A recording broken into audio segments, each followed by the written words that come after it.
그 유명한 강철왕 데일 카네기는 별로 멋있어 보이지 않는 그림을 하나 갖고 있었습니다. 그 그림은 아주 커다란 나룻배 그림입니다. 노는 모래 위에 덩그러니 놓여 있고 이 나룻배는 무척 낡은 것이었습니다. 마침 썰물 떼어서 모래 위에 그냥 놓여 있는 모습은 절망과 처절한 인상을 풍기기에도 충분했습니다. 그런데 그 그림 밑에는 반드시 민물 때가 온다라고 쓰여 있었습니다. The tide will surely come. The tide will surely come. 반드시 민물 때가 온다. 왜냐하면 바닷물은 들어오는 밀물이 있고 나가는 썰물이 있기 때문에 반드시 밀물 때가 온다라는 것입니다. 카네기는 그 그림을 보면서 반드시 내게도 밀물이 밀려올 때가 있다라고 하는 이 소망을 갖고 그에게 불어닥친 모든 어려움, 환난과 고난을 다 이기고 일어섰다고 말합니다.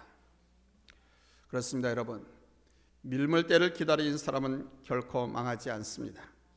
곧 소망을 가진 사람은 망하지 않습니다. 소망을 가진 교회도 시들지 않습니다. 비서트 후르프라고 하는 사람이 세계 기독교사 가운데 흥한 교회와 망한 교회를 이 소망을 놓고서 기술한 적이 있습니다. 그는 망한 교회는 소망을 말하지 않는 교회였고 소망이 없는 교회였다라고 말했습니다. 사람들에게 진리와 생명, 소망을 전해주지 못하는 종교는 시들고 망하는 것입니다. 이것이 없는 사람도 망합니다. 그래서 성경은 소망에 대해서 자주 말씀하고 납니다. 특별히 우리 그리스도인이 가져야 할 중요한 요소 중에 하나가 바로 이 소망입니다. 고린도전서 13장 13절에서 말씀하지요. 믿음, 소망, 사랑, 이 세 가지는 있을 것인데 항상 있을 것인데 그 중에 제일은 사랑이라. 믿음, 소망, 사랑. 여기 소망, 이 소망은 우리가 항상 가지고 있어야 할 덕목이고 삶의 내용이라는 것입니다. 그런데 오늘 하나님께서는 특별히 산 소망에 대해서 말씀합니다. 본문 3절입니다. 같이 읽습니다. 우리 주 예수 그리스도의 아버지 하나님을 찬송하리로다. 그의 많으신 긍휼대로 예수 그리스도를 죽은 자 가운데서 부활하게 하심으로 말미암아 우리를 거듭나게 하사 산 소망이 있게 하시며 그랬습니다. 여기 이 산 소망은 생명력 있는 소망이란 말씀입니다. 막연한 기대, 막연한 소망이 아닙니다. 여러분, 소원과 소망의 차이를 아십니까? 소망이 뭡니까? 소원이 뭡니까? 많은 사람들이 소망을 말하지만은 소원, 즉 희망적인 것을 소망이라고 말하는 분들이 많습니다. 그런데 여러분, 소망은 희망을 말하는 것이 아닙니다. 소망은 자신이 소원하는 것을 말하는 것이 아닙니다. 소망은 자기의 필요, 자기의 소원이 아니라 우리 하나님께서 주시는 것입니다. 로마서 15장 13절에 보면 소망의 하나님이라고 말씀하고 있습니다. 그 소망을 주시는 하나님이란 뜻입니다. 하나님 앞에 우리가 예배를 드리다 보면, 하나님의 말씀을 늘 읽고 묵상하다 보면, 하나님의 말씀대로 살려고 노력하다 보면 하나님께서 우리에게 꿈을 주십니다. 소망을 주십니다. 바로 하나님께서 주시는 것이 바로 소망이라는 겁니다. 내가 바라는 것, 내가 희망하는 것이 아니라. 그렇습니다, 여러분. 소망은 하나님께서 주시는 것입니다. 하나님 안에서 얻는 비전, 예수 그리스도, 하나님의 나라가 소망입니다. 이에 반해 소원은 우리가 생각하고 바라는 것입니다. 우리의 소원은 남북분단? 뭐예요?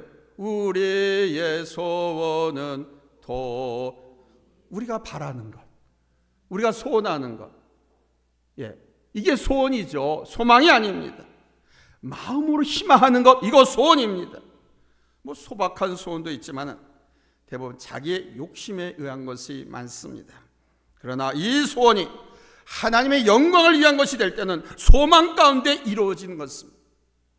기도를 통해서 말이죠. 주한 것은 우리는 산 소망을 가져야 합니다. 이 산 소망은 예수 그리스도로부터 출발합니다. 오늘 본문 3절을 보십시오.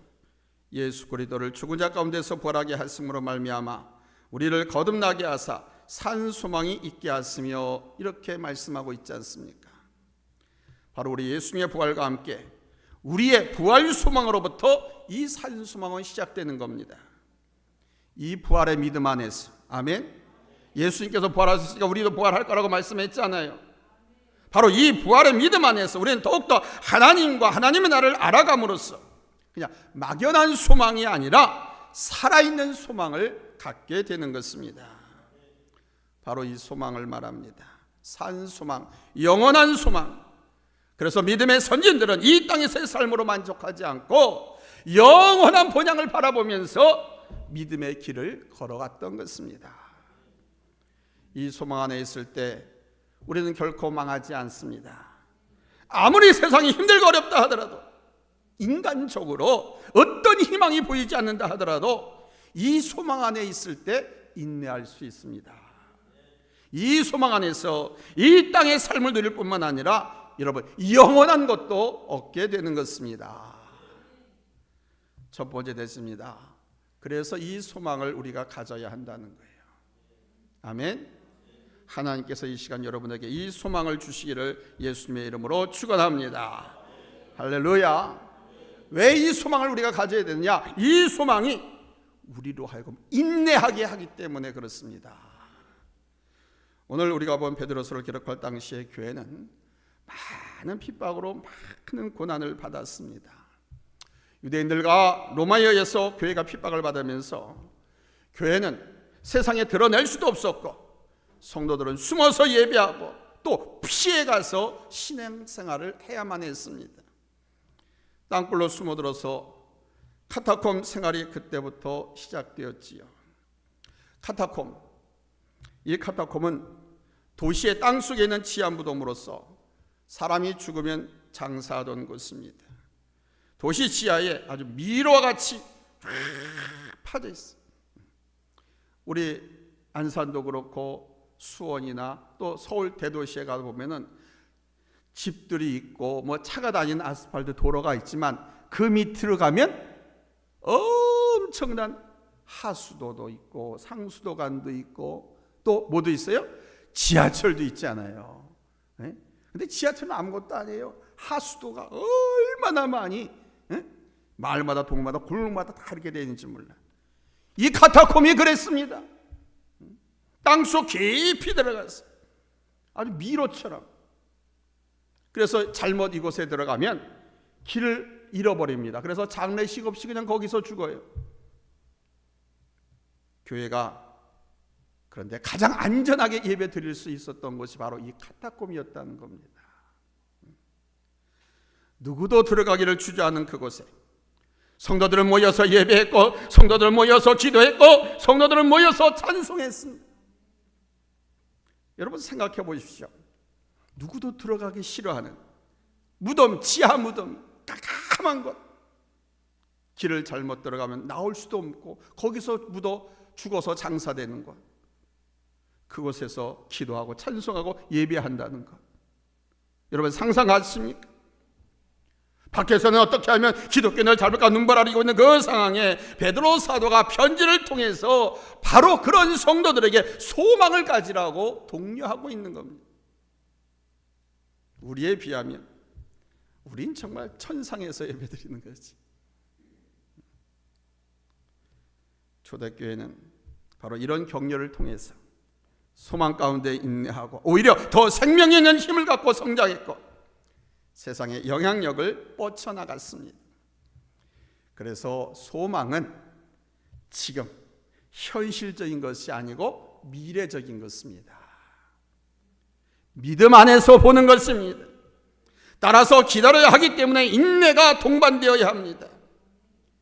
인내심 없이 기다림 없이 얻기를 원한다면 그것은 소망이 아닙니다. 비록 내가 이 땅에서 얻지 못하고 저 세상에서 얻는 것이라고 하면, 아니 내 후손들이 얻을 수 있는 것이라고 하면, 그럼에도 불구하고 우리는 여러분, 그 기다림을 위해서 씨를 뿌려야 할 줄로 믿습니다. 아멘. 씨 대단히 중요합니다. 이 씨는 미래를 보고 후손을 보고 뿌리는 거예요. 심는 거예요.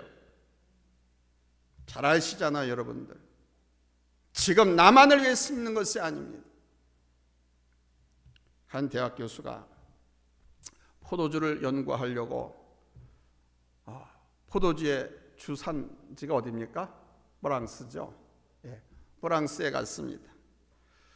어떻게 하면 좋은 포도주를 얻을 수 있습니까? 이렇게 물었더니 잔 크로크라고 하는 교수가 아주 자세하게 설명해 주었습니다. 좋은 포도주냐, 그렇지 못한 포도주냐는 기후와 토질이 80% 좌우합니다. 기후가 좋고 햇빛이 좋고 토질이 좋아야 좋은 포도를 얻습니다. 그런데 좋은 포도주를 얻는데 사람이 할 수 있는 것은 20%밖에 안 됩니다.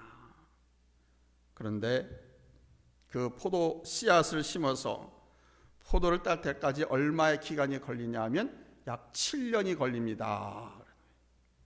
그러니까 좋은 포도인지 나쁜 것인지를 알아보는데 7년이 걸린다는 얘기입니다. 또다시 다른 포도를 심고 특별히 이것저것 배합해서 또 심고 해서 7년을 기다려야 겨우 결과를 경험할 수 있다는 얘기죠. 그런데 이 교수가 말합니다. 좋은 종자 하나 만드는데 30년 걸린다고 그래요. 좋은 포도를 따서 숙성시키는데 좋은 포도주가 되려면 또 거기에 30년이 더 걸린다고 합니다. 그래서 그 교수가 이렇게 말했답니다. 나는 100년 후의 행복을 위해서 포도를 연구하고 포도를 심습니다. 내가 만든 이 포도주가 정말 맛있고 아름다운 포도주가 될 때는 나는 이 세상에 없을 것입니다.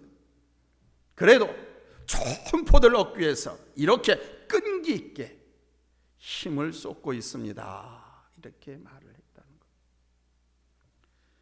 인내하는 자의 아름다움이 여기에 있지요.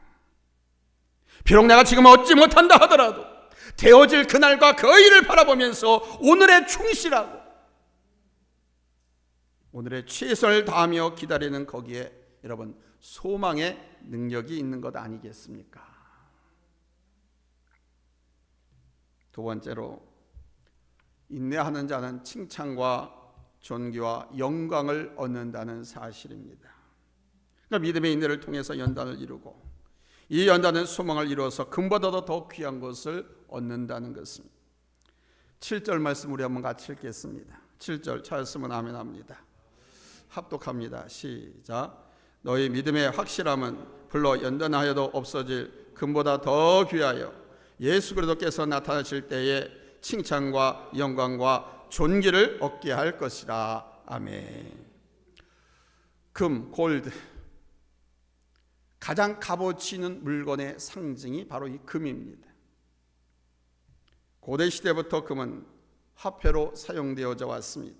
보물입니다. 그런데 이 금은 그냥 거리에서 줍는 것이 아닙니다.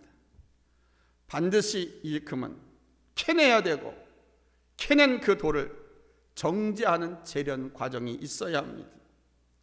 재련실에다 집어넣고 정련의 과정을 거쳐야 합니다. 그냥 번쩍번쩍 빛나는 금덩이가 나오는 게 아닙니다. 이 재련의 과정을 많이 거치면 거칠수록 순금이 됩니다. 좋은 금이 되는 것이지요.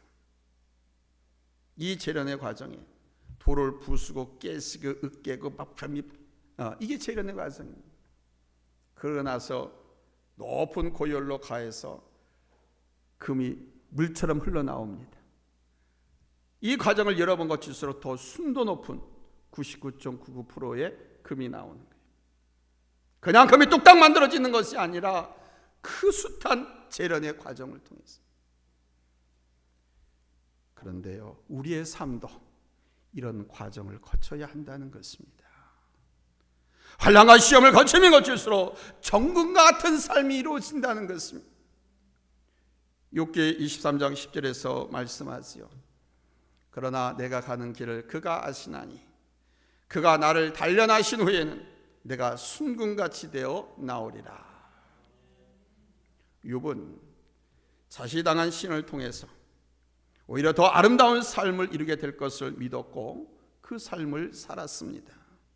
사실 욥은 금보다도 더 귀한 삶을 얻었습니다. 그는 고난당하기 전보다 더 많은 재산을 배로 얻었을 뿐만 아니라 동방의 의인으로서, 믿음의 사람으로서 칭찬과 존귀와 영광을 얻었습니다. 하나님께서 성경에 기록시켜서 전 세계 오고 가는 후세대에 자랑거리로 욥을 내세우고 있습니다. 봐라, 시험과 환난을 그가 다 참고 이겼더니 내가 저렇게 복을 주었다. 그가 잃었던 것, 하나님 위해서 희생했던 것보다 배로 갑절로, 그의 자식들도 배로 갑절로.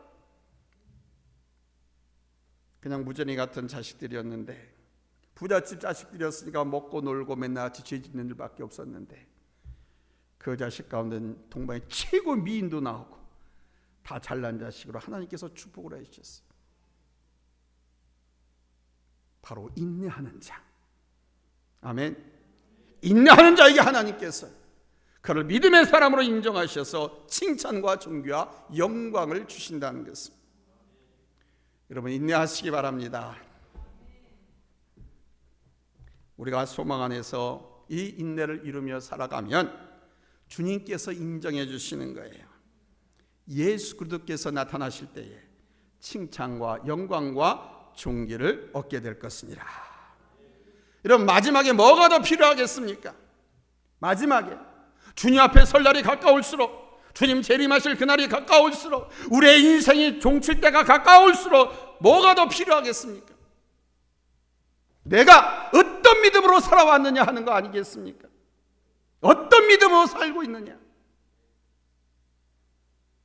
그런데 소망 가운데 살아온 사람의 믿음하고 그냥 그저 막연한 믿음 가운데 살아온 사람의 믿음의 수준 똑같을 수가 없지요. 수는 높은 믿음의 삶과 적당히 믿어온 삶은 다릅니다. 그래서 소망입니다. 오늘 하나님께서 우리에게 소망을 주십니다. 이 소망 안에서 이깁시다. 이 소망 안에서 웃음을 되찾읍시다. 이 소망 안에서 희망을 말합시다. 그래서 소망으로 내가 살 뿐만 아니라 서로 서로를 격려하고 살리는 우리 성도들이 되시기를 예수님의 이름으로 축원합니다. 여러분의 남편에게도 아내에게도 여러분의 부모에게도 자식에게도 서로 소망을 말하십시오. 희망을 말하십시오. 비전을 말하십시오. 비전을 자꾸 말해야 됩니다. 그래야 잊혀지지 않습니다. 하나님께서 칭찬과 영광과 존귀로 관을 씌우실 줄로 믿습니다. 할렐루야. 세 번째는 인내하는 사람에게는 우리 하나님 나라의 유업이 있다는 사실입니다. 그 칭찬과 영광과 존귀를 얻을 뿐만 아니라 하나님 나라의 유업을 주신다는 겁니다. 여기서 유업이라고 하는 말은 유산을 말합니다. 세상에서는 자기에게 능력과 실력만 있으면 굳이 부모로부터 유산을 받지 않아도 됩니다. 그러나 하나님 나라의 유업은 내가 스스로 얻거나 내가 스스로 읽을 수 있는 것이 아닙니다. 하나님 나라의 이 유산은 하나님께서 주셔야 그것을 내가 얻을 수 있고 누릴 수 있는 것입니다. 오늘 본문 4절에서 그 유업이 이렇다고 말씀하십니다. 하나님께서 우리에게 주시는 유업, 인내하는 자에게 주시는 그 믿음의 유업, 믿음으로 오직 하나님을 바라보면서 말씀에 순종하고 하나님 앞에 거룩하게 산 성도들에게 주시는 하나님의 유업. 4절, 썩지 않고 더럽지 않고 쇠하지 아니하는 유업을 있게 하시나니 곧 너희를 위하여 하늘에 간직하신 것이라 그랬습니다. 자, 보십시오. 그 유업 첫째는 썩지 않는 것이라고 말씀합니다. 즉 부패하지 않는다는 것이죠. 이 땅의 모든 것은 다 썩는 것입니다. 먹고 마시는 것, 여러분들이 오매불망 그렇게 목숨을 생명 걸고 모든 것을 다 바쳐가면서 그 갖고 있는 그 모든 것 다 썩어짐으로 갑니다. 그래서 예수님께서 당신을 찾아오는 무리들에게 너희가 나를 찾고 나를 따르는 것은 너희가 먹고 배부른 까닭이라고 하면서 썩을 양식을 위하여 일하지 말고 영생하도록 있는 양식을 위해서 하라. 이 양식은 인자가 너희에게 주리니 인자는 아버지 하나님께서 인치신 자니라 그러셨습니다. 그러니까 사람들의 관심은 먹고 마시고 입고 벗고 하는 등 그런 것에 다 관심이 있죠. 그러나 하나님 나라의 유업은 그것과 다른 것입니다. 썩지 않은 영원한 것입니다. 이것이 하나님 나라의 신비입니다. 그리고 두 번째는 더럽지 않는 것입니다. 더럽지 않다는 것은 순수하다는 것입니다. 깨끗하다는 것입니다. 하나님께 속한 것이기 때문에, 하나님 나라에 속한 것이기 때문에 깨끗하고 정결합니다. 이 땅에 있는 사람이나 모든 것은 죄로 다 오염되어 있습니다. 에덴 동산에서 인류의 시작 아담이 범죄함으로 이미 이 땅의 모든 것은 저주받았습니다. 의인도 없습니다. 모두가 죄인일 뿐입니다. 누가 누구를 정죄할 수 있습니까? 그래서 우리 예수님도 가늠한 여인을 심판하는 사람들에게 너희 중에 죄 없는 자가 돌로 치라고 말씀하셨던 것입니다. 아무도 사람을 정죄할 수 없습니다. 사형제도 폐지를 공약으로 내세우고 당선된 저 프랑스의 전 미테랑 대통령은 역시 사형제도 폐지론자인 바당 데이를 법무부 장관으로 임명했습니다. 그가 변호하실 시절 한 살인범을 변호하게 되었었는데 시민들의 반감이 워낙 거세여서 재판한 날 법원을 둘러싸고 평상시 법원에 근무하는 이 판사 그 사무실 앞에서 진을 치면서 죽여라, 죽여라, 죽여라, 사형을 집행하라고 그렇게 연일 데모를 했다고 합니다. 결국 그 피고는 사형을 선고받고 말았습니다. 그런 일이 있은 후 4년이 지났습니다. 또 살인사건을 맡게 됐는데 놀랍게도 그 살인자가 누구냐? 4년 전에 자기 사무실 앞에 와서, 법원 앞에 와서 살인범은 죽여라, 죽여라, 죽여라고 외쳤던 그 시군중의 리더였다고 합니다. 모든 것이 오염된 이 땅에서 누가 누구를 심판할 수 있겠습니까? 정죄하는 사람도 심판하는 사람도 다 죄인 아닙니까? 법이란 사회 질서를 위해서 있는 것입니다. 법조는 법을 집행하는 집행관들과 판사를 위해서 있는 것입니다. 그러나 그 법도 제 안에 있을 뿐이죠. 그러나 여러분, 우리 하나님의 유업은 죄성이 없고 순수하고 깨끗한 것입니다.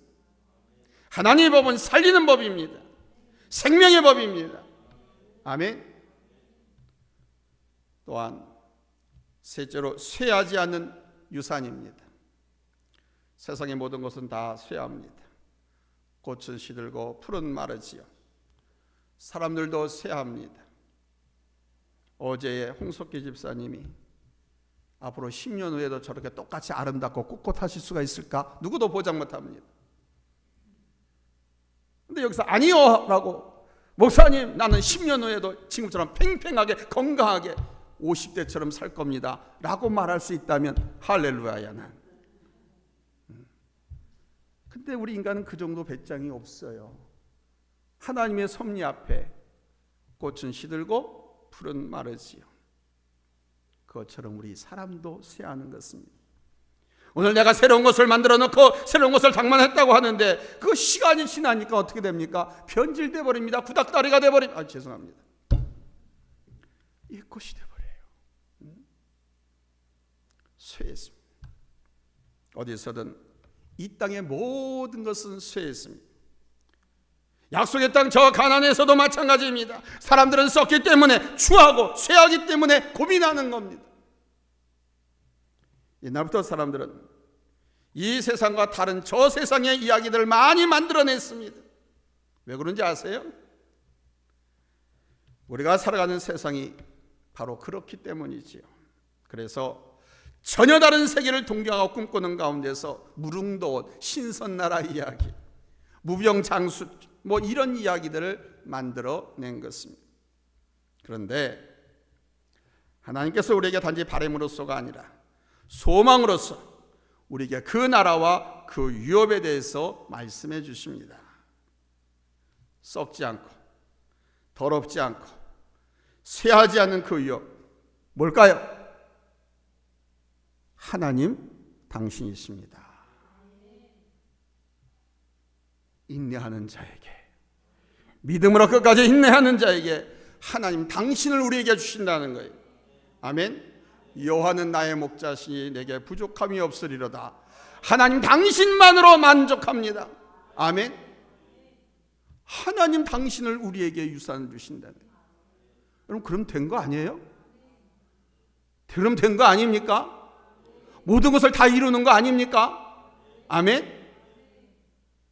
예레미야가 3장 33절에서 말씀하십니다. 내 심령에 이르기를 여호와는 나의 기업이니 그러므로 내가 그를 바라리라 하도다. 하나님이 나의 유산이라, 내 유업, 내 기업이라는 거예요. 할렐루야. 그래서 내가 하나님을 바랍니다. 앙망하나이다. 하나님 마음에 내가 들기를 바라나이다. 아멘. 그래서 그 하나님을 기다린다. 그 유산을 내게 주옵소서 기다리는 거예요. 그렇습니다, 여러분. 하나님 그분이 우리의 기업입니다. 우리는 하나님께 속하였고 우리는 하나님께서 소유하셨습니다. 우리는 그분의 소유된 백성들입니다.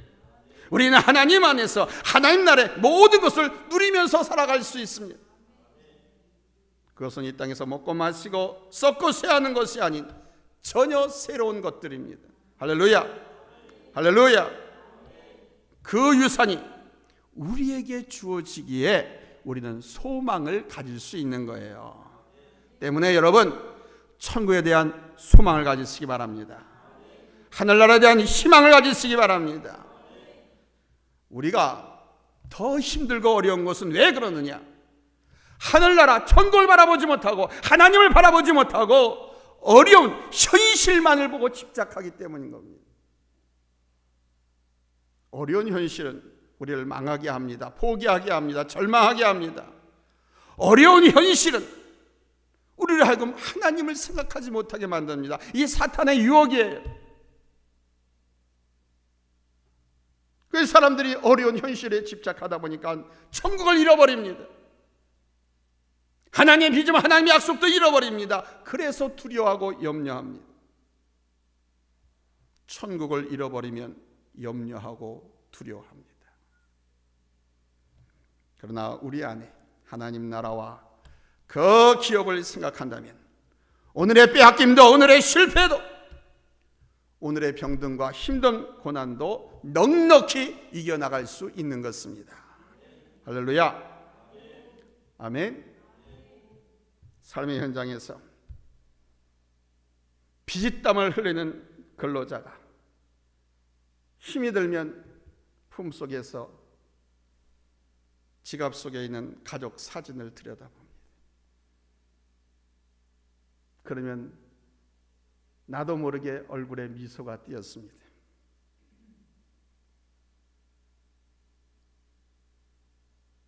정말 힘들고 어렵고 외로워도 그 사진을 보면 미소가 떠오릅니다. 바로 가족에 대한 기대가 그의 소망이기 때문이죠. 우리가 힘들고 어려울 때는 우리 마음속에 담은 하나님 나라를 바라봐야 됩니다. 아멘. 우리가 가보지 못했으니까. 그러나 주님께서 분명히 말씀해 주셨잖아요. 천국이 있다고. 너희가 나를 믿으면 나로 인해서 천국 갈 수 있다고, 하나님의 자녀가 되었다라고 말씀하고 있지 않습니까? 그러니 그 하나님 나라, 저 천국을 내 마음속에 있으니 그것을 그려보자 이거예요. 그려보면 여러분 기쁘지 않겠어요? 담담해지지 않겠어요? 아멘. 몸이 아파서 고통스러워도 웃음이 나오지 않겠어요?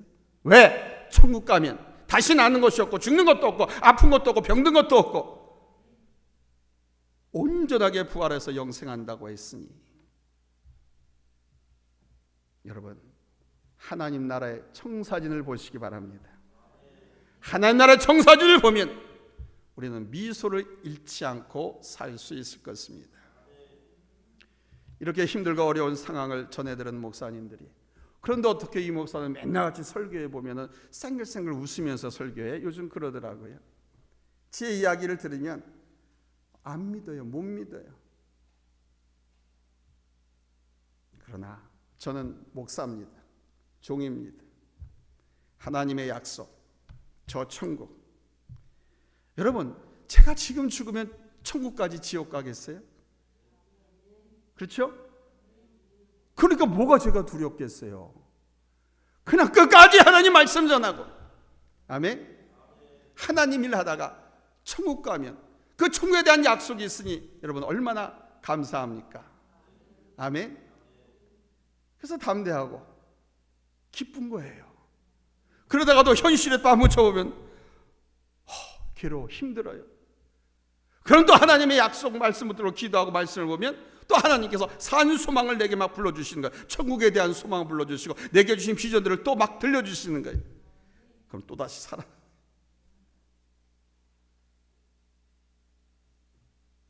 여러분, 하나님 나라에 대한 약속, 하나님 당신을 내게 유산으로 주신다고 하셨으니 그 하나님의 속성, 하나님의 능력, 그 하나님의 기대에 걸맞게 우리 믿음으로 인내하고 믿음으로 찬양하고 믿음으로 웃읍시다.